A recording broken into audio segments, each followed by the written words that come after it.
Hello guys. तो आज हम ओवरऑल का कुछ आंसर बताने वाले हैं। तो ओवरऑल का कुछ आंसर बताने से पहले हम सबसे पहले स्ट्रिंग की क्लेम कर लेते हैं। हम देख सकते हैं हमारे स्ट्रिंग का कभी क्लेम हो चुका है। इसको कट कर देंगे। कट करने के बाद होम पे क्लिक करेंगे। होम पे क्लिक करने के बाद यहाँ पे टुडे क्लेम नाउ पे क्लेम कर करेंगे।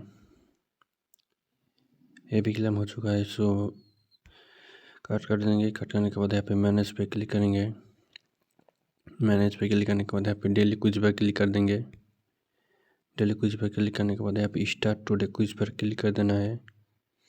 और यहाँ पे आंसर बताने से पहले अभी तक आपने हमारा आरबी अर्निंग चैनल को सब्सक्राइब नहीं किया है तो जाकर सब्सक्राइब कर लो, क्योंकि हर दिन आपको इस चैनल पे क्विज का आंसर मिलता जाएगा।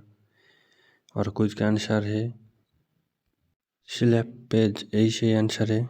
जाओ जाके सबमिट करो। और वीडियो अच्छा लगे तो एक ज़रूर से लाइक कर देना। और मिलते हैं नेक्स्ट वीडियो पर। तब तक के लिए tata bye bye, take care.